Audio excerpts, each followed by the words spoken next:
Tadepalligudem entrance లో ఉన్న ముత్యాలమ్మ తల్లి స్థల పురాణం గురించి అయితే ఈ రోజు మనం తెలుసుకుందాము. ఈ అమ్మవారు 1960లో ముత్యాలాంబపురం అనే గ్రామంలో పుంతలో ఉప్పుడొంకలో వెలిసారు. అమ్మవారు వెలిసిన చోట పిల్లలైతే ఆడుకోవడానికి వెళ్లేవారంట. అయితే ఈ వెలిసిన అమ్మవారు ఆ పిల్లలకు కనిపిస్తే ఆ పిల్లలు తీసుకొచ్చి అక్కడ చెట్టు కింద పెట్టారంట.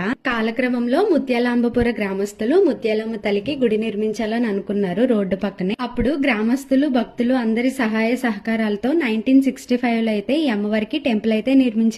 ఇక్కడ భక్తులు కోరిన కోరికలను తీర్చి అమ్మవారిగా అవతరించారని భక్తులు చాలా విశ్వాసంగా అమ్మవారికి నూతనంగా గుడి అయితే నిర్మించాలనుకుని దాతలు 65 సెంట్లు అమ్మవారికి దానంగా ఇచ్చారంట. 2017లో ఆ స్థలంలో 2019లో దాతలు మరియు దేవాదాయ శాఖ మంజూరీ చేసిన నిధులతో అమ్మవారికి గుడి అయితే పూర్తి చేశారంట.